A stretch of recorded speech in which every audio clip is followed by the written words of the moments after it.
अब अपन बात कर रहे हैं बेटा अपने वही एक्सरसाइज एनसीईआरटी एक्सरसाइज 4.3 के रिमेनिंग क्वेश्चंस की। क्वेश्चन नंबर 7 तक मैंने आपको लास्ट वीडियो में एक्सप्लेन कर दिया था। आज हम बात करेंगे क्वेश्चन नंबर 8 की। याद रखिएगा बच्चों, जैसा क्वेश्चन नंबर 8 है सिमिलर क्वेश्चन नंबर 10 है।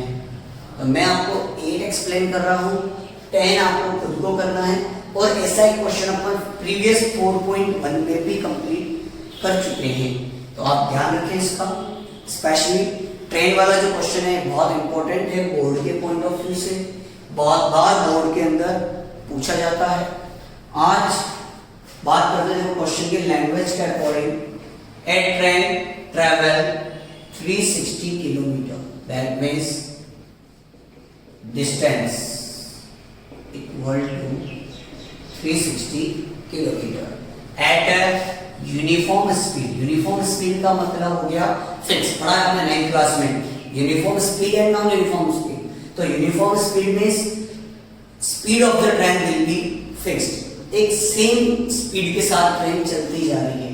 बट इफ अगर the speed had been 5 kilometre per hour more, अगर ट्रेन अपनी स्पीड को इंक्रीज कर दे, मोर ज्यादा कर दे, तेज कर दे। अपने को पता है, अपन भी कॉमन सी बात करते हैं कि कभी अपने को जल्दी चलना होता है तो अपन अपनी गाड़ी की स्पीड को क्या कर देते हैं, तेज कर देते हैं। इसका मतलब अगर ट्रेन ने भी अपनी स्पीड को तेज कर दी है तो टाइम उसका क्या हो जाएगा, कम। देखिए आगे दिया हुआ, it would be taken 1 our less. उसको कितना टाइम, 1 आवर कम लगता है। तो पहले जितना टाइम लगता होगा उससे 1 आवर उसको क्या लग रहा है, लेस। समझिएगा। अब अपने को क्या करना है, डिस्टेंस के बाद let speed of the train be x kilometre per hour. देखिए बात यहां पर टाइम की है, तो सबसे पहले अपने को टाइम का फॉर्मूला पता होना चाहिए। Time equal to distance upon speed. Time equal to distance upon speed. तो अपन सबसे पहले टाइम कैलकुलेट कर लेते हैं, और उस फर्स्ट वाले टाइम को मैंने दे दिया t1। डिस्टेंस कितनी है क्वेश्चन के अकॉर्डिंग, 360, और स्पीड ऑफ द ट्रेन कितना है, x। एज पर question new speed of the train, new speed of the train that is 5 kilometre per hour more. जो प्रीवियस x थी उससे 5 आवर ज्यादा हो गई, तो स्पीड क्या बन जाएगी, x प्लस टाइम। और स्पीड चेंज होने का मतलब टाइम भी क्या हो जाएगा, चेंज। तो अपन एक और नया टाइम कैलकुलेट कर रहे हैं जिसको मैंने नाम दे दिया t2, जो है आपका 360। तो डिस्टेंस, क्योंकि टाइम का फॉर्मूला होता है distance upon speed. Distance question के फिक्स है, स्पीड केवल नई बन चुकी है जो आ चुकी है आपकी x प्लस 5। अब समझिएगा ध्यान से बच्चों, यहां थोड़ा सा लॉजिकली या कंसेप्चुअली आपको सोचना होता है कि इस केस में स्पीड कितनी है x, और इस केस में स्पीड है आपकी x प्लस 5। तो देखिए यहां स्पीड कम है और यहां स्पीड ज्यादा है। अगर स्पीड ज्यादा होती है तो टाइम उसको क्या लगता है, कम। यहां स्पीड कम है, इसके कंपैरिजन में पहले ट्रेन की स्पीड कम है और बाद में ज्यादा हो गई। इसका मतलब पहले ट्रेन की स्पीड कम थी, इसका मतलब टाइम जो t1 है वो क्या होगा, ज्यादा। तो now we understand that t1 greater t2। t1 ज्यादा है किससे, t2 से। इसका मतलब अगर मैं पुराने टाइम में से नए टाइम को माइनस करता हूं तो टाइम का डिफरेंस कितना दिया हुआ है क्वेश्चन में, 1 आवर इक्वल टू कितना हो गया, 1 आवर। यहां लॉजिक है, और इसको थोड़ा सा प्रैक्टिकली सोचें कि यहां ट्रेन की स्पीड कम है तो t1 टाइम ज्यादा लगेगा, और ट्रेन ने स्पीड इंक्रीज कर दी, बढ़ा दी, इसका मतलब t2 क्या हो गया, कम हो गया।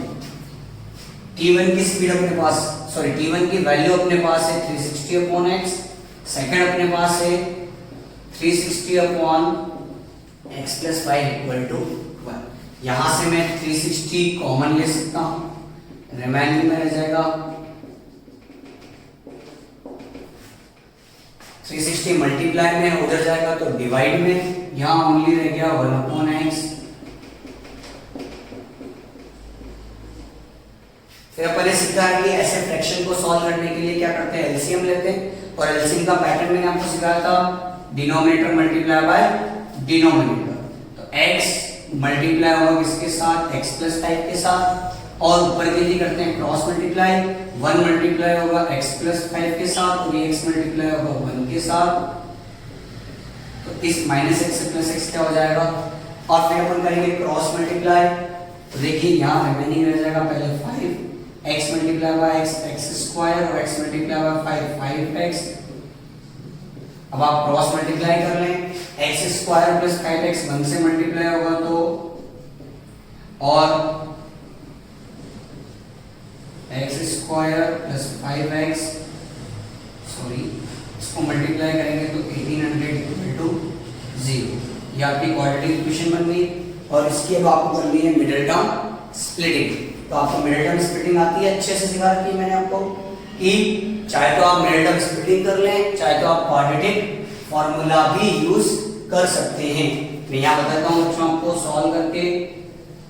ये जो क्वाड्रेटिक इक्वेशन है x स्क्वायर + 5x - 1800 = 0, तो इसके फैक्टर होंगे 45 एंड 40। 45 और 40 को आप मल्टीप्लाई करोगे तो 1800 आ जाएगा, और 45 में से 40 माइनस होगा तो 5 आ जाएगा। x square + 45x - 14x - 1800 = 0।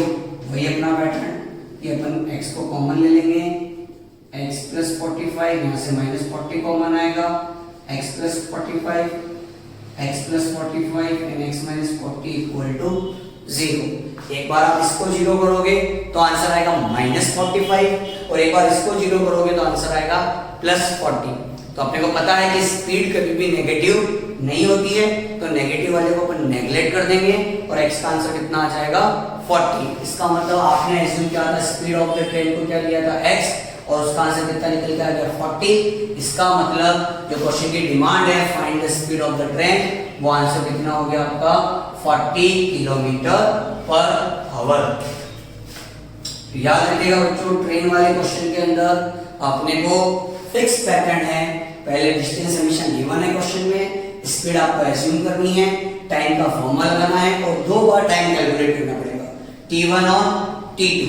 अगर स्पीड इंक्रीज हो रही है तो प्लस का साइन, डिक्रीज हो रही है तो माइनस का साइन, और स्पीड डिक्रीज होते ही t2 ग्रेटर हो जाएगा t1 से, और स्पीड इंक्रीज हो रही है तो t1 ग्रेटर हो जाएगा t2 से। यस स्टूडेंट्स, अब अपन बात कर रहे हैं बेटा क्वेश्चन नंबर 9। समझिएगा ध्यान से, बहुत ही इंपॉर्टेंट क्वेश्चन है, और ऑलमोस्ट हर स्कूल के एग्जाम में, स्कूल लेवल पे और बोर्ड लेवल में सबसे ज्यादा पूछे जाने वाला क्वेश्चन, क्योंकि इसमें एक अलग ही कंसेप्ट लगता है, और वो आपको कंफर्म होगा तो ही ये क्वेश्चन सॉल्व आउट हो सकता है, अदरवाइज सॉल्व आउट नहीं हो सकता। देखिए इसमें कंसेप्ट क्या लगता है, वर्क वाला कंसेप्ट लगता है 1 आवर वर्क। एक फॉर्मूला होता है 1 आवर वर्क इक्वल टू 1/टोटल आवर्स।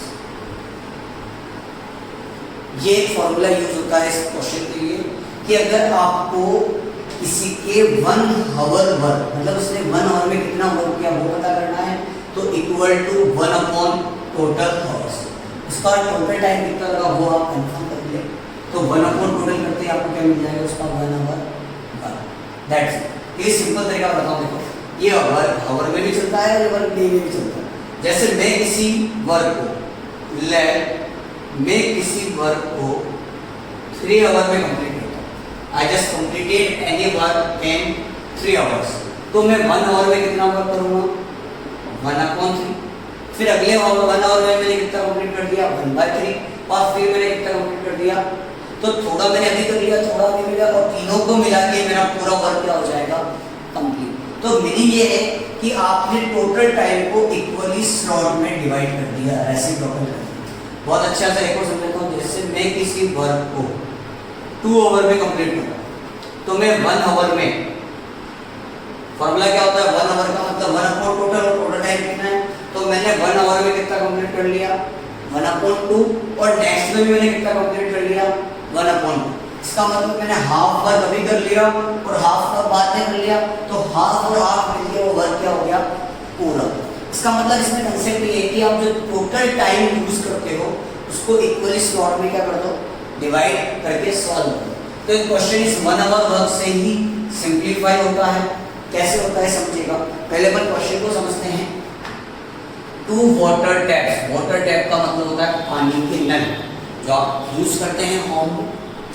टुगेदर, साथ में, टुगेदर का मतलब दोनों साथ में चला गया, 2 वाटर टैप को एक यहाँ और एक यहाँ एक साथ चला गया टुगेदर, दोनों फिल कर देते हैं कितने 9 3/8 आवर्स में। दोनों एक साथ चल के कितने में कर सकते हैं 9 3/8 आवर्स में। फिर आगे देखिए कंसेप्ट क्या होता है, the tape of larger diameter. देखो जो 2 टैप हैं वो दोनों अलग अलग वैरायटी के हैं। एक ऐसा टैप है जिसका डायमीटर लार्जर है, tap 10 our less than the smaller one. इसका मतलब आपके पास 2 तरह के टैप हैं, एक ऐसा टैप है जो लार्जर है और ऐसा टैप है जो स्मॉलर है। और लार्जर वाला स्मॉलर वाले से कितना टाइम 10 आवर लेस, उसको 10 आवर लेस कम लग रहे हैं फिल करने में, फिल द टैंक। समझ पा रहे हैं क्वेश्चन को, अगर दोनों साथ में फिल करते हैं तो इतना टाइम लग रहा है, और दोनों अलग अलग करते हैं सेपरेटली, देखो वर्ड लिखा हुआ सेपरेटली, सेपरेटली का मतलब अलग अलग, तो लार्जर वाले को स्मॉलर वाले से कितना टाइम 10 आवर कम लगता है। क्लियर, क्वेश्चन क्लियर हो गया। 3 कंडीशन होगी, एक अकेला लार्जर फिल करेगा, एक अकेला स्मॉलर फिल करेगा, और एक दोनों साथ में फिल करें। तीनों की कंडीशन बता दी इसने। Find the time in which each tap, each का मतलब अपने को हर एक टैप का बताना है, कैन सेपरेटली अकेला फिल करे टैंक को। तो समझिएगा, let smaller tap fill the tank separately and x hours. अपने को पता नहीं है कि स्मॉलर वाले को कितना टाइम लग रहा है, तो अपन ने कितना ले लिया स्मॉलर वाले को x। तो अपने को ये पता है कि लार्जर वाले को स्मॉलर वाले से कितना टाइम कम लग रहा है 10 hours. So larger tap fill the tank separately in x minus 10। ये कंफर्म हो गया बच्चों। ये स्मॉलर वाले को अपन ने कितना मान लिया x, तो क्वेश्चन में दिया हुआ है कि लार्जर टैग 10 आवर लेस, उसको 10 घंटे कम लगते हैं किससे, स्मॉलर से, तो स्मॉलर को x लिया तो ये कितना हो गया x minus 10। Now together can fill the tank in 9/9 with 3/8 hours. That means 75/8. Now, मैंने कहा था इसमें कंसेप्ट क्या रहता है 1 आवर वर्क का। तो अगर स्मॉलर वाला इसको x आवर में कर रहा है तो स्मॉलर टैंक 1 आवर में कितना वर्क करेगा 1 अपॉन टोटल, और स्मॉलर वाले को टोटल टाइम कितना लग रहा है x। इसका मतलब स्मॉलर वाला 1 आवर में कितना भरेगा 1 अपॉन x, और लार्जर वाले को टोटल टाइम कितना लग रहा है x minus 10, तो लार्जर वाला 1 आवर में कितना भरेगा 1 अपॉन x minus 10। समझिएगा, रेसिप्रोकल करके सॉल्व किया जाता है। 1 का निकालने के लिए क्या किया जाता है 1 अपॉन टोटल, और स्मॉलर वाले को टोटल टाइम कितना लग रहा है x, और लार्जर वाले को कितना लग रहा है x minus 10, तो अपन 1 आवर का निकाल लेते हैं। कैसे निकलेगा देखो, now smaller tap fill the tank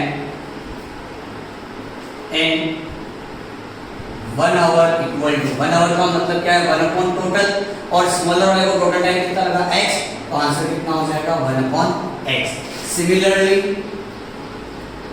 larger tap fill the tank in 1 hour, larger वाले को टोटल टाइम कितना लग रहा है 1 अपॉन x minus 10 बन जाएगा ये। नाउ टुगेदर दोनों साथ में भी कर रहे हैं, together pets fill the tank in 1 hour। दोनों साथ में मिलके 1 आवर में, तो ये जो टोटल टाइम लगता है उसको कितना 75/8। अपने को ओनली किसका निकालना है 1 आवर का, तो 1 आवर के लिए अपन क्या करते हैं उल्टा रेसिप्रोकल, तो 75/8 का रेसिप्रोकल क्या हो जाएगा 8/75। नाउ अब आगे की बात समझते हैं। देखो क्वेश्चन को, क्वेश्चन के अकॉर्डिंग स्मॉलर टैप 1 आवर में कितना फिल कर रहा है 1/x, सेकंड वाला कितना कर रहा है 1/x - 10, और क्वेश्चन के अकॉर्डिंग दोनों साथ में कर रहे हैं, मतलब दोनों का पानी मर्ज हो रहा है, दोनों का पानी ऐड हो रहा है, तो दोनों के बीच में साइन किसका आएगा प्लस का, और दोनों का मिला के टाइम कितना दिया हुआ है क्वेश्चन में 8/75। अब क्या करेंगे अपन, वही अपना पैटर्न एलसीएम लेंगे, x - 10 ये रह जाएगा x - 10 प्लस x = 8/75, ये बन जाएगा 2x - 10, ये बन गया x² - 10x = 8/75। क्रॉस मल्टीप्लाई कर लेते हैं, x² - 10x 8 से होगा तो 8x² - 80x, 75 इसके साथ होगा तो 150x - 750, ट्रांसपोज कर देते हैं 8x² - 80x, 150 साइड आएगा तो माइनस का -75 = 0, 8x² - 80 और ये दोनों मिलके बना देंगे 230x, तो ये माइनस माइनस प्लस बन जाएगा 75 = 0। फिर देखिए आप दोनों इक्वेशन, पूरी इक्वेशन 2 की टेबल से डिविजिबल है, ये बन जाएगा 4x², ये बन गया 115x और ये बन जाएगा 375 = 0। अब वही अपना पैटर्न कि अपन क्या करते हैं मिडिल टर्म स्प्लिटिंग, तो ये फर्स्ट नंबर लास्ट वाले से मल्टीप्लाई होगा, तो जब आप फर्स्ट नंबर और लास्ट नंबर को मल्टीप्लाई करते हैं 4 जब 375 से मल्टीप्लाई होगा तो 1500 आता है। क्या आता है, सॉरी ये इस साइड आएगा तो प्लस का, साइन की मिस्टेक हो जाती है प्लस का, ठीक है। तो 1500 के ऐसे फैक्टर करने हैं कि प्लस करने पे कितना आ जाए 115, आपको पता है 115 मल्टीप्लाई करने में 1500 और ऐड करने पे 150, ये बन जाएगा। यहाँ सॉल्व कर रहा हूँ मैं 4x² - 100x - 15x प्लस 375 = 0, यहाँ से 4x कॉमन तो x - 25, यहाँ से 15 कॉमन x - 25 = 0, ये बन जाएगा x - 25 और 4x - 15 = 0। एक बार आप x - 25 को 0 करोगे तो x का आंसर कितना आ जाएगा 25, और एक बार उसको 0 करोगे, ये फर्स्ट पार्ट सॉल्व किया तो यहाँ से x का आंसर निकल के आ जाएगा 15। क्लियर?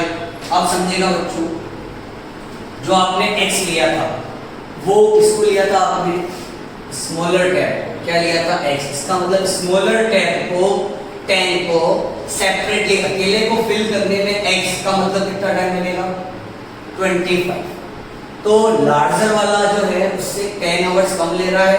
अगर स्मॉलर वाले को 25 लग रहे तो लार्जर वाले को कितना रहेगा 15। ये डिजिट मैग्नेट हो जाएगी, क्यों होगी सर, तो नेगेटिव भी नहीं है, समझेगा। अगर अपन मानते हैं कि स्मॉलर वाले को टाइम लगता है 15/4, 15/4 अप्रॉक्स निकल के आता है 3.75 आवर्स, 3 आवर्स 3.75, क्लियर अप्रॉक्स।